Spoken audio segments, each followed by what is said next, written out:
use G.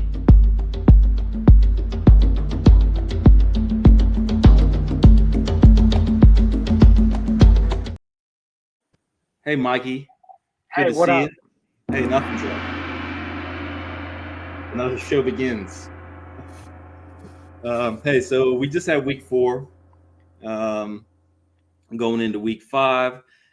I think it's the last day of September right now, which is a nice benchmark for Survivor if you can make it through September. And of course, there's a ton of people surviving all these things. Problem is, I feel like everybody's in that boat. Yeah. Been very little carnage.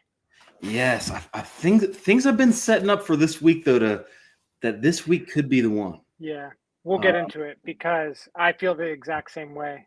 I'll give you the up to date recap of the poker group's entry, yeah, but go on. there's been some vote casting already, and this week is shaping up to be the one that I would describe as difficult.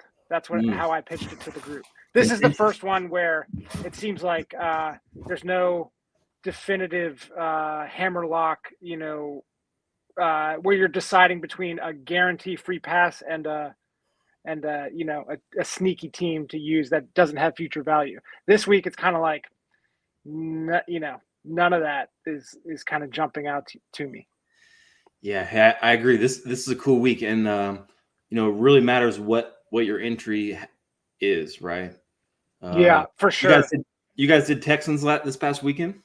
Yeah, we're basic bitches. We have every basic entry for so far. What was it? Broncos, Cardinals, Seattle, Houston. That has to be the most common entry, right? Well, I mean, We looked it up last week, and there was 1,300 people with our entry, and it was the most common. And I'm guessing that Houston makes that even more the most common. that's true, but like you haven't burned any two teams that are too strong, right? Right. This past weekend, getting through with Houston when so much of the field was on some good teams should feel Yeah, good, yes, even if your entry is really absolutely, common, right? Um, absolutely. Let's recap this last week. okay, well, the only two teams that were like picked a lot lost. That was Green Bay and Chargers. Chargers. And so it's about 10% of the field, which, side note, Survivor Atlas raised prices 10% because 10% of the field got knocked out. And notice, actually, today, this is the first week with buys. I'm sorry, just spazzing out saying this, but this is the first week with bye weeks. Just before getting on, I noticed some funny stuff with the buy teams and the availability showing. So we already got some bugs we're going to fix after this. But anyway, week 4, 10% of the field got knocked out, but 30% used Buffalo. That's a whole lot. For sure. And combined with the other teams losing, the Buffalo availability is really starting to tighten up. They're only 43% available by the whole field now, something like that. And it's only been 4 weeks down. There's a lot of rounds left for them. There was some sneaky plays I got through. People picking Seattle on Thursday night or Miami last night. Gotta like those entries. Anyone who had the courage to go down low on the board and pick one of those. But besides that, I felt like Sunday was it was like boring-ish, right? Like, Yeah, it kind of for me, reinforced what we already knew, right? To some extent, like yeah, okay. Panthers suck bad. Titans suck bad. Like all these teams that suck bad, and like you're if you go against that team, you're kind of like in the back of your mind, like, hey, can you guys show something one time? And right. the answer is no. I mean, it was like 26-0 in the Houston game, and then it just makes you look, not you, but like me look like a dummy. I was the guy in my group, pushing Buffalo last week, No and shame. Yeah, and then my guys were right. They were on Houston, and we get through, and we bank an important team. So the Sunday experience, obviously the Texans kept it close for a bit, and then they ran over them. But I feel like there was a moment where the Saints got a turnover, and they were about to take the lead against A little bit. and they did some, fancy play syndrome, double reverse interception, and you could kind of see it happening that it was going to result in something bad. Like as soon as the guy threw it, you just had this thought like that's not going to work. Yeah. And I feel like that was the high point of my experience on Sunday. Like as soon as that play resulted in Buffalo having the ball, it was just like, okay, there's actually nothing. You knew it was over. I had the feeling on one of my entries in maybe it was like, oh no, it was just like a small Survivor with the small group of people, and obviously I was on Chargers, and I felt like that game was just gave me the vibe that it was over in the first quarter. Yeah, like 7-0, and then I think it was 10-0, and then 10-3 or something like that, and I was like, this is finished.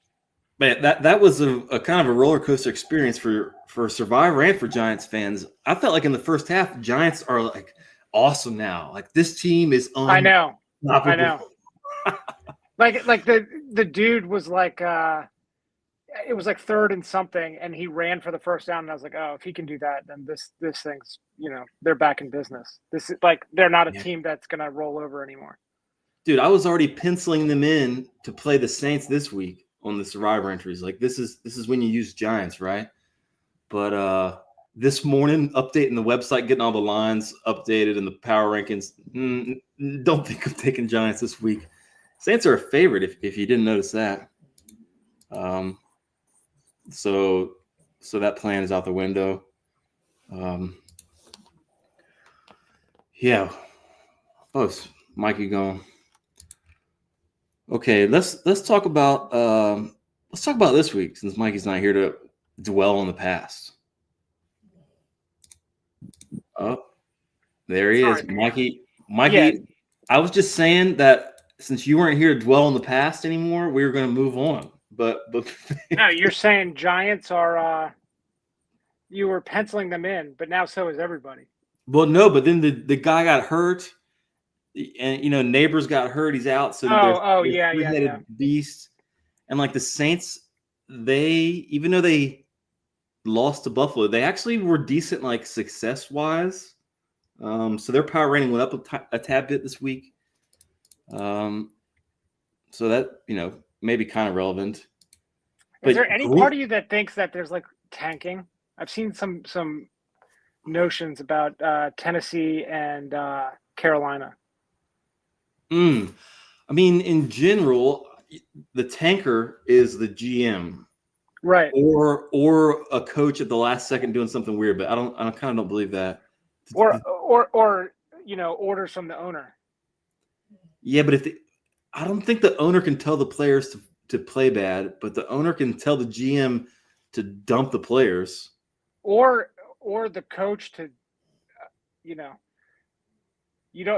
almost don't, you want to tell them to play conservative, I guess, because their players are obviously inferior. And so like playing conservative would mean you have a better chance of losing, I suppose.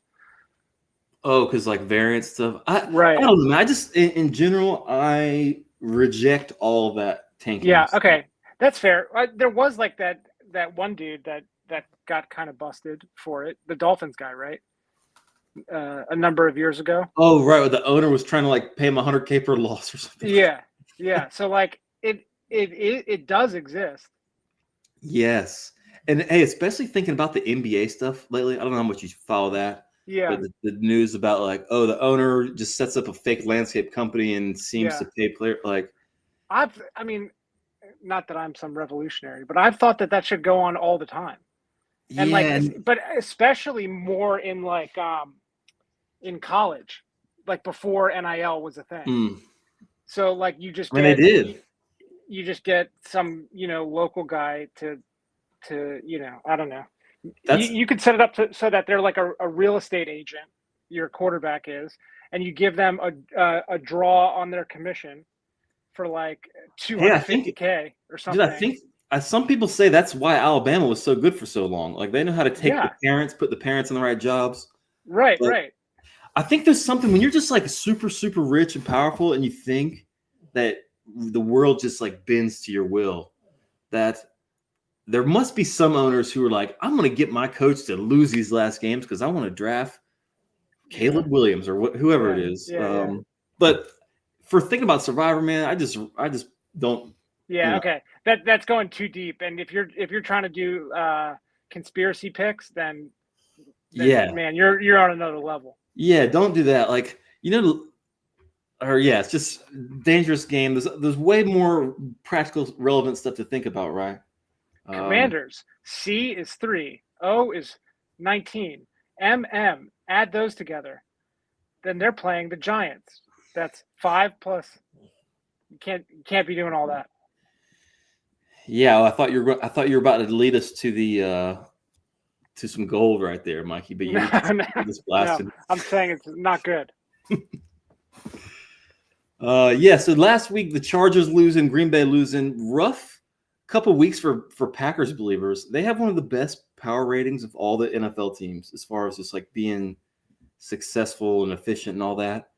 And to put up the loss in the Browns and then the Cowboys. Lucky for them, they get their bye week. The Chargers, I kind of like both plays in Circa Survivor because we knew how high Houston was going to be, and saving Buffalo, it seems cooler than saving the Chargers or the Packers. So I think even though it seemed like kind of a weird play, I like it, and bummer for the people stepping out. I was lucky. I was on Houston, New England, and Detroit on my 4 and got them all through.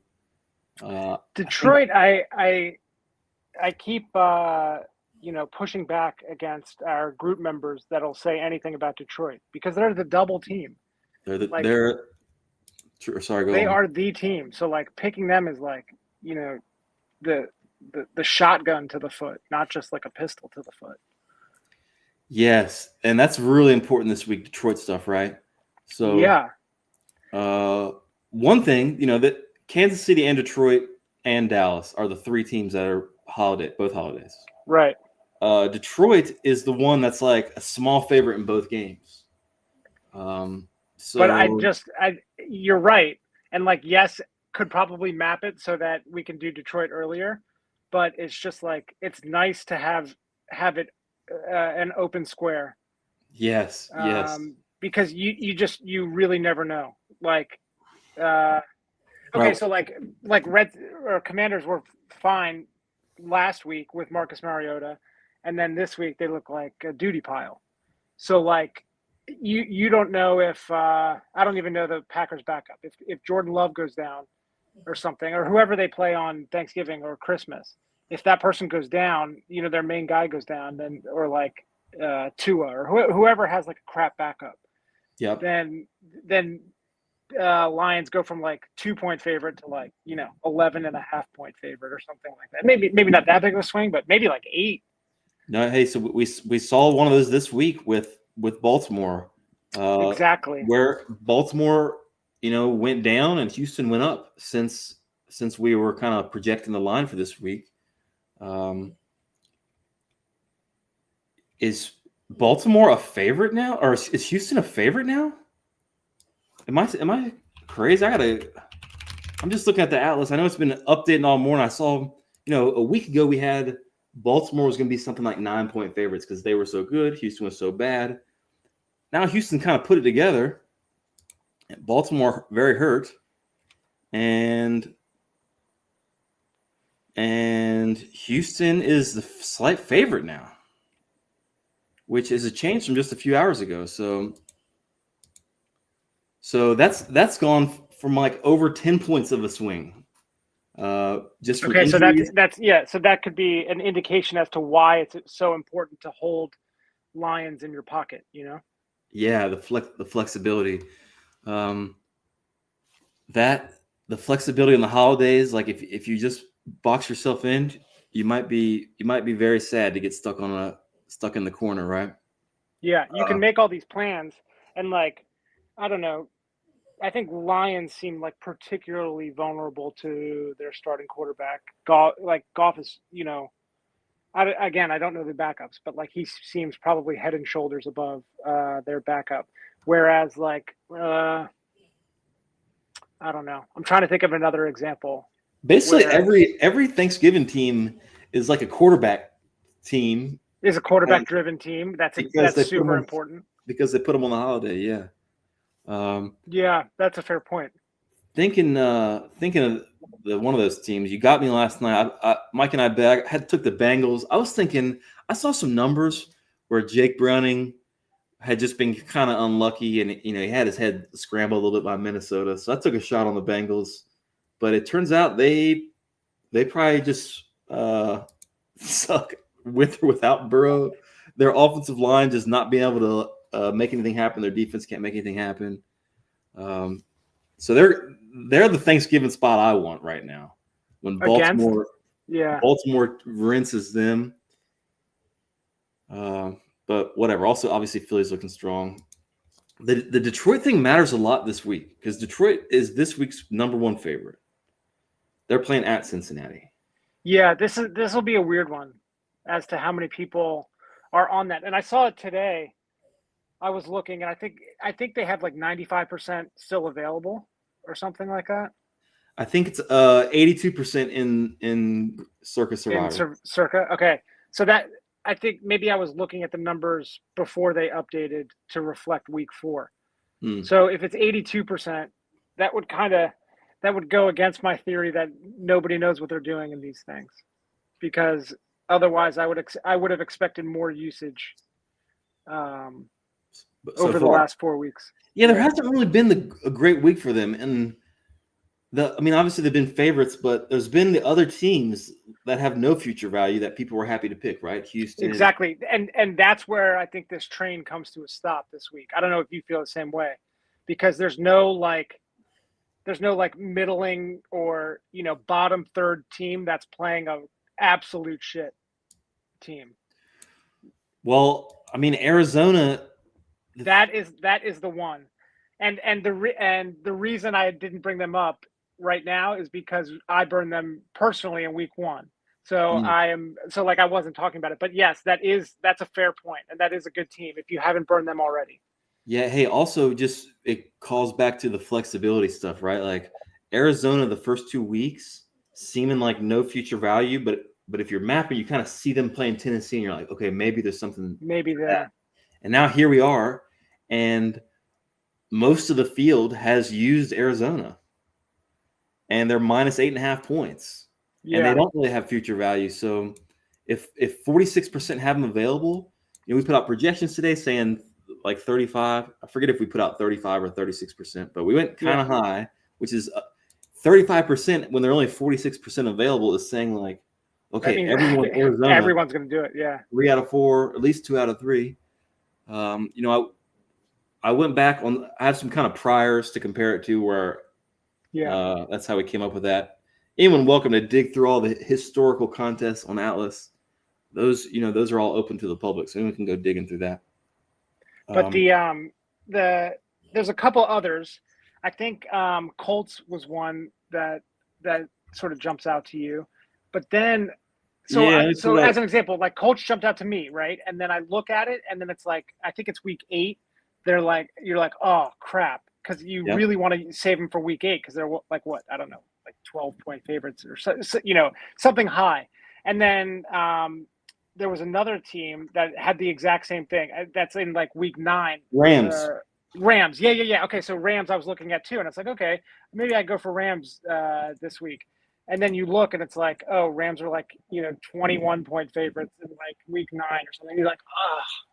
Yes, I'd love to get to week 9 and have Rams in the pocket, but like the problem with, again, this is the entire crux of Survivor is you got to get to week 9 for that to be an issue, right? So yes. So I did bring up, it's week 11 that Rams are the projected biggest team now. And that week 8 thing matters. That's that Indy Tennessee spot. Yeah. That's going to be one of the biggest favorites, and like it's going to be very available depending on this weekend, right? Like there's ways this weekend plays out. Like for example, what if Arizona loses and the Indy people win? Then Indy's availability could cut a whole lot. Right. But it's probably going to be quite popular, and it's hard. Like the decision, half the field has the decision. I have Arizona. Should I do it? And the other half is, okay, I have Detroit, or most of these people have Detroit, but should I save them and go to one of those teams you mentioned? Indy, Rams. And the Rams are getting bet up now because the 49ers injury stuff. I'm seeing 6.5. That's a Thursday game. So, always extra little twist when there's an interesting team on Thursday. But that's kind of the big 5 of the week. We got Detroit, Buffalo. I think when I was talking to my buddies, I put it at 7.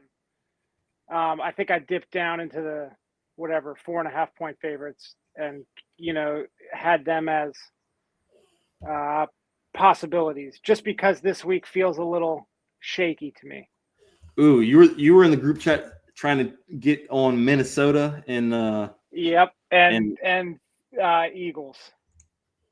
Or was that London? Yeah. So yeah, I gave them. I said I gave everybody 7 options, and it was Detroit. Or I said there's 7 options, but technically only 6 for us because we already burned Arizona. But Lions, Cardinals, Bills, Colts, Rams, Eagles, Vikings, and I'm like, my initial inclination is, at the moment, is towards the Vikings. They're 4.5 point favorites, which not ideal when you have options of like 8.5, 7, 6.5. But I don't know. I feel like, and then I looked at their future value, and it was pretty good. They have a Christmas spot, but not a desirable one. Yeah. So I don't know. That's my initial lean at the moment. Only because, especially for the Colts, you look at them, and then I just look at that week 8, and it's just so juicy that you don't want to give that up. Yes, but okay, you're getting, if you're going to reach all the way down to Minnesota, which I'm not knocking because I'm definitely considering it too. Yeah. If they put that, they're playing Cleveland.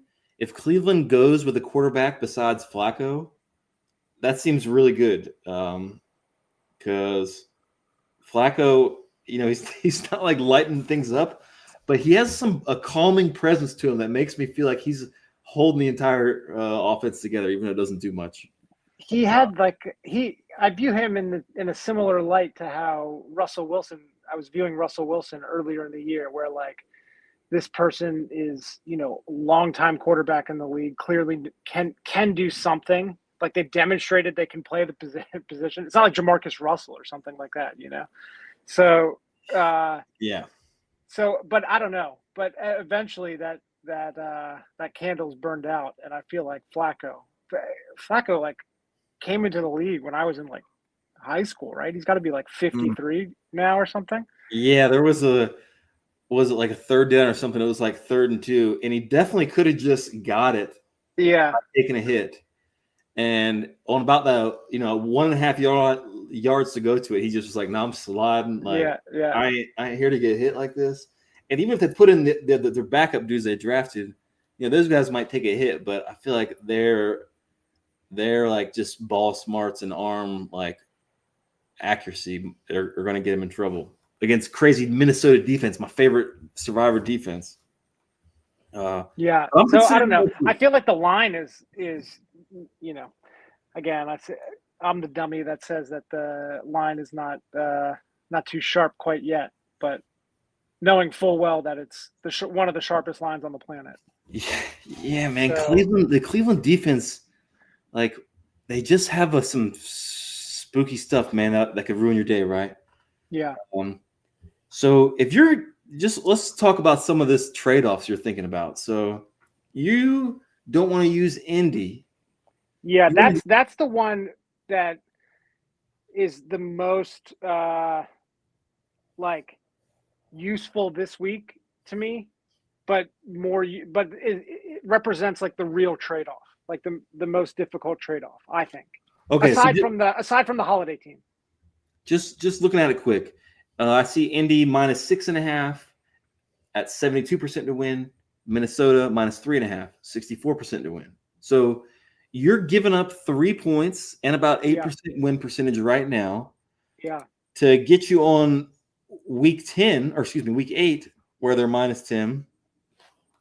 But if you do the same thing, like maybe if you use Indy now and didn't have them then you're doing the same trade-off, but it's a little less if you're on Cincinnati versus the Jets. Or maybe New England. But it's you, isn't it you, the one that explained the concept of the decision being worth more in real dollar bills, in week 8 or week 9? Dude, so yes, my trade-off is whatever, 8% now, but if the ticket is $1,500 and then we're predicting, I don't know, let's say we lose like 15-20% this week, then it's going to go to whatever, like $2,000 or something like that. Whereas in week 8 or 9, we're going to go from, I don't know, $5,000 to like, $7,800 or whatever it ends up being. Yes. It'll be like a factor of 5 or something like that. Yes, I hear that. And if I did say that, that sounds smart, dude. But things. Maybe in my dream you said that. So technically I said it, but I dreamt you said it. Right. You expressed it through the Gabe vessel in your dreams. But like week 8, it looks like the Indy's going to be a huge favorite, but they might not be. And maybe they are, but everyone in the field uses them. So like making money later, it's not like these teams, Buffalo, Baltimore, where you're just like, yeah, I'll find a good spot. I'll make some money later. This is Indy versus Tennessee, divisional matchup and all that. And so it's not like as bankable as the current week. Like the current week, they're going to be really close to 70% to win, and it's like a fact. And if you don't want to burn it, burn like one of the elite teams, it's pretty much your best bet. Besides the Rams, which also same problem, right? You put this trade-off about, what is it, week? I think it's like 13. No, 9. 11. Here we go. 11. Okay. And 10.5 points against Seattle. That seems even too high. I know Rams are a strong team this year, and Seattle should be all right, but that seems too high. So my football knowledge is telling me it's too high. These little zeros, by the way, for availability, these are incorrect. This is a bye week, just a mistake. So sorry, we gotta ignore that. Anyway, the Rams. So your vibe on the Rams is the same as mine on the Vikings. It's a spread vibe. That the spread is off. Meanwhile, we of all people know the spreads are deadly accurate. Okay, there's some nuance here though. Okay. And one is the Rams play on Thursday, where you get to see what the final line is when you put your pick in. If you have a proxy or your local that gets it in, they'll put your pick in right before the game starts. When you see on the field that Purdy's not practicing and Mac Jones is not in there, and they have some quarterback named like Nate something that you never even heard of. Oh, that dude that threw like 6 interceptions and a half or something like that. That dude sucks butt. That dude's bad, man.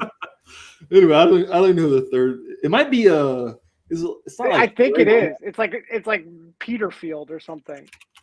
No, I think he's like long. Nathan Peterfield. That's what I guess. Well, I'll bring up the depth chart, man, because that dude literally threw like 6 interceptions and a half. Okay, what I'm seeing on the screen is a guy named Curtis is third string. I don't know anyone in the NFL named Curtis for the K, and he has a big red O next to him. So they might be in big trouble. Anyway, the point is, on Thursday, before the game, you're going to see what reality is. You're going to see the line, taking in all the info, figuring out who's out there. So you could put in an option to your proxy. Like, if the spread gets to 7.5 or something like that, then put it in. but don't put it in at if it's 7 or less. Yeah, that's a good one. But if you knew everyone was signing up for that, like what if 1,000 people did that and then you just move the line to like you could put in $100,000 bet and then tank it on the other side. That's Billy Walters nonsense. Yeah, that's why we can't have fancy proxy services like that. But I like the thought though of like all right, you gotta just see what the markets say, and you have that time to like call it. But on the Sunday games, man, we don't have that luxury, right? Like we don't know who the Browns quarterback is, for example. You know, maybe they announce something Sunday morning. I don't know, but the deadline. You know the option. Yeah. That for people who look at the EV stuff on Alice, we think about this stuff a lot. How to measure the EV, whether it should be from the deadline or from when the game closed. Like, where are we supposed to measure the money line that we're like saying is the real one? Anyway, not really relevant, but the Rams. I feel like I'm going to be taking some Rams on my entries with Arizona. Yeah. That week, well, I guess week 9 isn't the other Rams one. Sorry, I was looking at week 11 as their number 1, but 9 they play New Orleans and Green Bay plays Carolina. So, okay, so I'll have Green Bay. So I guess that's your trade-off then, essentially. Yes, pretty much the whole field has Green Bay though. Yeah. So it's kind of tough. Yeah, because the one time that they were like best for use, they lost. Yeah, well, yeah, a couple times now they've been kind of like interesting enough to get picked. So let's talk about Detroit, man. I feel like Detroit is the thing I'm thinking about the most this week. They're the biggest favorite. You know, it's always nice to have the biggest favorite. And they just seem. I don't know if you get the same vibe, but they are slowly creeping into that free pass category that's being held by the Bills for sure. And like, I don't know. Yeah. The Ravens, if the Ravens are like, you know, full team. Yeah. I'm just looking at the teams here. I mean, they get the Giants, the Dallas, Chicago, who all just seem like bums compared to Detroit now. Yeah, things have been shifting around. Like obviously, there's all these weeks to use them. There's going to be plus EV this week because they're a bigger favorite than Arizona. So many more people will be picking Arizona than Detroit. So like short term, you know they're gonna eat, but you know it's like tempting to pick the big favorites when you don't like the team like Arizona, the team with no future value. Right. But the Arizona spot this week, I feel like the whole world loves it. The Tennessee team just having the wheels fall off, the coach being like the clear contender for first one out. Yeah. People just buy into the Tennessee can't win situation. And Arizona's, you know, the market's saying no, it's not a lock. It's only 79%. Maybe a little reason to be spooked, but it makes that type of thinking makes me like interested in Detroit, Buffalo, etc. But at the same time, we know Arizona isn't going to go crazy popular because they're only 46% available. So like, it might just be slam dunk Arizona week if you have them, and then the other thing for me is like I bypassed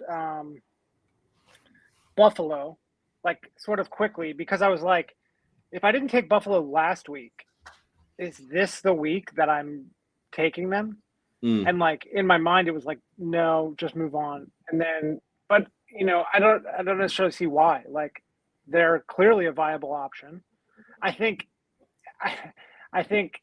it's rare that you're going to be on an island with Buffalo, but if ever there's a week, you know, this might be it. So you could take your, you know, I keep calling them a free pass, but you can take your Buffalo week and, you know, feel good, feel confident about it. and also have it be relatively low owned. Yes, we put them at 7% this morning, for what it's worth. And also, it's worth saying, I feel like Buffalo has knocked me out of Survivor the last few years losing to New England. They definitely got me last year. I think the year before that, too.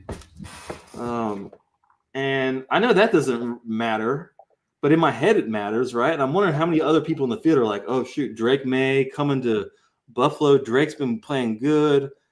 Buffalo kind of didn't show up with their full talent last week. They kind of played down to New Orleans level. And I don't know. If a lot of people are thinking that, maybe it goes down 4% and you got a real nice spot to burn Buffalo. But yeah, if they're 4, I mean, even at 7%, if they're the biggest, aren't they tied for biggest favorite? Well, if you can get the biggest favorite at 4%, then that seems like a steal. Yeah, so at 7%, tied with Arizona for second, but it's nice like value, but like dropping to the other teams is fine. Is like these kind of funky teams we're talking about, the Rams, the Colts, the Cardinals. You're not losing or Vikings. Yeah, right. You're not losing that much.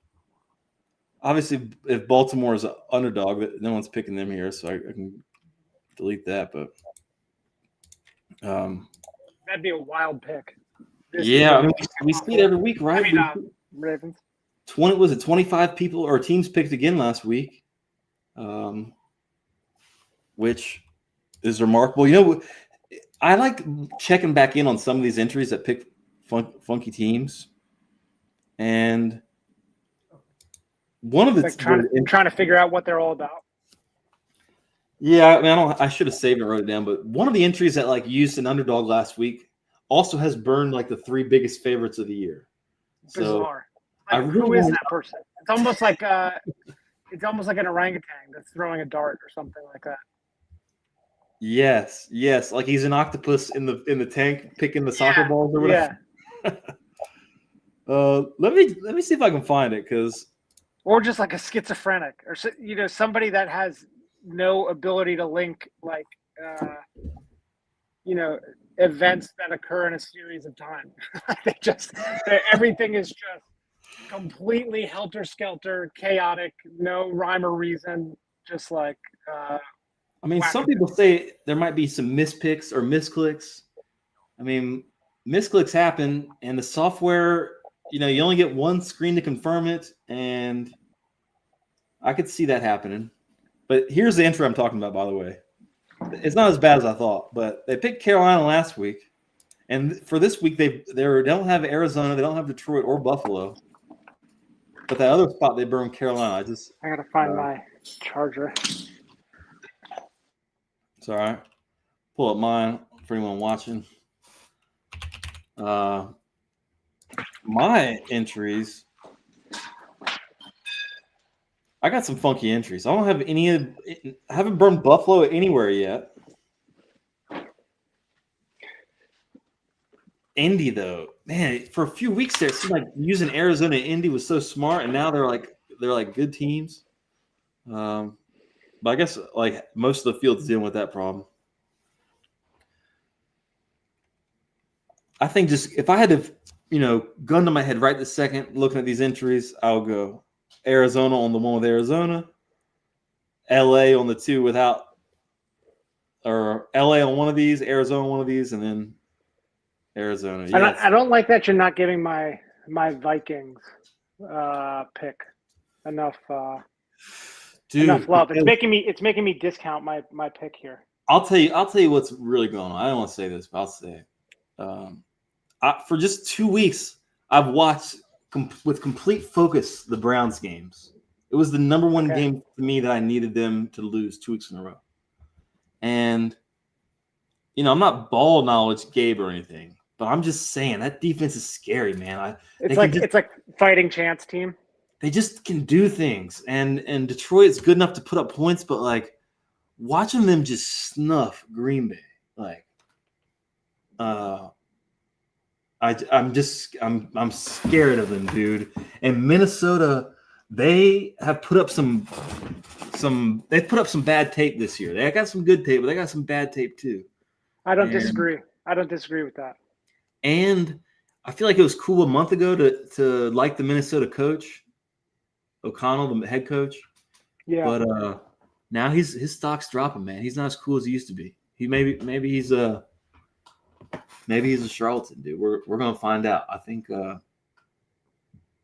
don't know. I might maybe man, one. I just feel this like week is becoming increasingly harder. As I feel like I tell people not to vote until after I have a chance to talk to you on Tuesdays, and I feel like normally I have it narrowed down pretty good. So like week 4 was like, okay, Houston or Buffalo, and then but this week, you know, and this goes back to what I was saying with my original text to the group, which was this is the first week that I would actually describe as like difficult, where like you've probably burned some of the teams that are in contention this week. You've also, you know, have to consider like massive trade-offs if you're taking like the other teams didn't have, like Houston doesn't really have a massive trade-off. Yes. I think you might have just cut out, Mikey, but I'm gonna carry your point. Hey, sorry, man, go. I get what you're saying. I think the Arizona is like the team with no trade-offs this week, but not everyone has them. And yeah, every team you burn, you can kind of point to a future week and go, oh, I don't want to burn them because of that, right? But if you're going to go down to Minnesota, who has a great, you know, they're home against Chicago in a few weeks. They're a Christmas team. Maybe, you know, if you're going that far down the list, why not Dallas at the Jets? Dallas seems all right. Jets don't. And they have less future value than Minnesota at first glance. So maybe y'all need to start watching some tape, dude. Maybe my eyes have been opened. Oh yeah, I hadn't thought about that one last night, but now I just seeing it sitting there. Dang, your entry might use something like that, man. You don't want to use Kansas City, Philly right now. There's only no can do. Saints are getting bet up against the Giants. A point from 1.5 to 2.5. So you get in while it's hot. Also, Miami at Carolina, dude. If Miami seems, you know, they lost Tyreek Hill, but maybe they're just a good team that just didn't get the right shake of things the first few weeks, right? Like, if this was August, and you'd be quite interested by Miami playing Carolina. Yeah, right? If you were right. I mean, no, that would be the pick. Yeah, and their future value, you know, they're nothing exciting. So, you know, these teams down low, I try to stay away from them, but I like talking them out just because it might just like trigger the submission. You're probably just your group's probably just going to take Detroit this week. You're going to start mapping, and you're going to say, "Oh, I can use a different team on week 12. I can use a different team week Thanksgiving, week 14." It's kind of like, you know, you scroll down and you're looking at like Miami, and then you're even looking at like 1-point underdogs or something. And again, I constantly compare it to poker, but it's like, you know, you can bluff shove the river where the guy only has like 1/5 pot left behind, and you can talk about that stuff, and it's cool, but it takes a real I don't know, a real gunslinger to pull the trigger on that move. Dude, Dallas at Jets, they're almost 60% to win, which means most of the time you're going to get through and the entry is going to really pop, you know? Dude, could you imagine if your poker game, they all voted to take Detroit, and you called the proxy and said, just go with Dallas. I'll tell them later. And then the results come in, and Detroit wins and Dallas wins, and you get to show up at the poker game saying, guess what I did, guys? You know, you thought you were on Detroit. That I don't know. That has like disastrous consequences, or like even in the best case scenario, Yeah. where the team that we were on loses, and the team that I snuck in and picked, everyone would be like, what the fuck was that? Like, yes, I'm happy, but like that's right. that's like really like outlaw type move. Be very aggressive move. But entries are only worth like $1,500. So if you wanted to pull a good prank, you could always just do it and then show up with the cash. Don't worry, guys. I don't think I have that one. I don't have that one in me at the moment. Dude, hey, we'll save that for when they pick some stupid play in a few months, and I help you veto it. Okay. All right. I'd like to bank that one. Yes. Yes. Okay, dude. What else we got to talk about this week? We're getting near the top of the hour. Projections. We put them out. I thought the spaces last week was really cool. Yes, dude. I really appreciated everyone hanging out, including you. We got to talk about stuff the type of stuff that I'm into talking about. Obviously, you guys know it's not like a football show. It's just like Survivor only. And I think there's just lots of thoughts out there. We had some ball knowers on there. Yes, of course. So everyone has, no one's like dumb about football, but just getting the focus to be kind of like theoretical stuff, how to get ahead, other than just out picking people. Everyone who first signs up thinks they can outpick. Yeah, that's just not how it is. I love that. Okay. It was like gambling talk, and not like game analysis. Like, oh, spread's 3, it should be 3.5. It was like more. Like you just said, like getting ahead on the competition, like, oh, they're going to be this much owned, but they have this spot in the future, that kind of stuff, where it's like, game strategy stuff rather than just like you're going to out analyze the spread maker or something like that. Yes, and no one brings up fantasy points. I feel like you bring up fantasy football every week, and no one did that. I do. Also, for those who didn't check that out, or yesterday, I did a little walkthrough in the morning.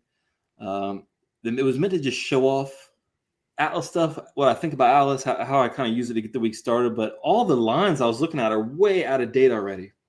So I'm not sure there's like too much insight. But insight on using Atlas was definitely a lot of that, and also showing off new features. So check that out. We're going to do another one of those next Monday. Whether I'm knocked out this week or not. And of course, we're doing another tailgate. Hopefully, you'll show up to that, Mikey. It's going to be maybe a kind of an exciting tailgate because we got a game that everyone's mostly considering right after.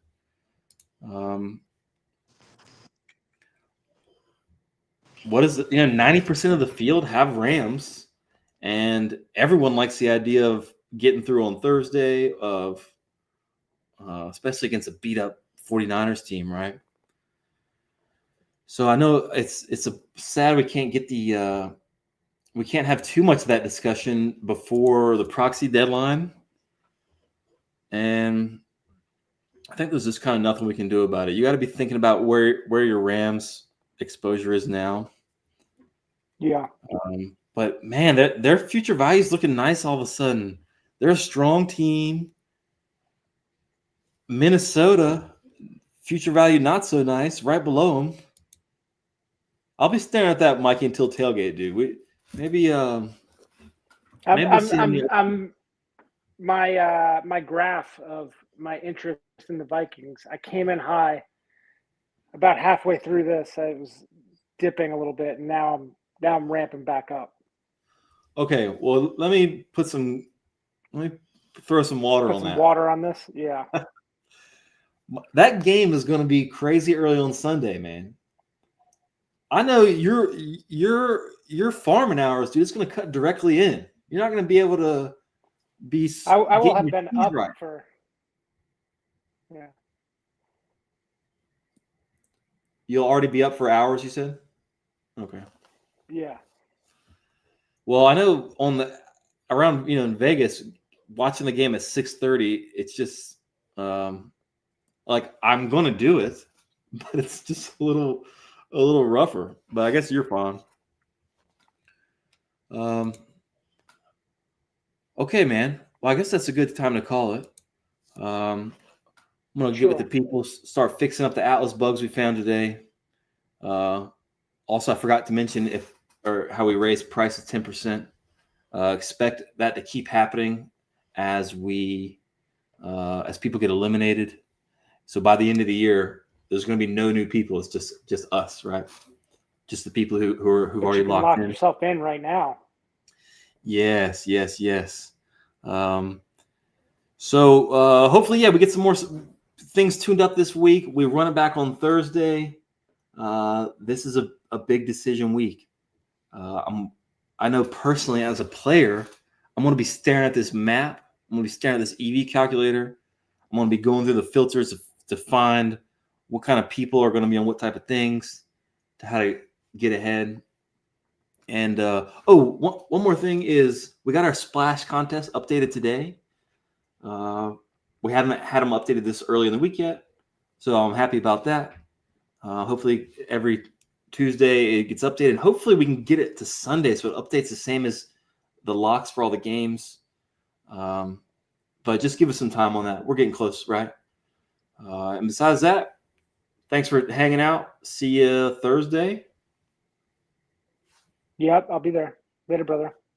All right, man.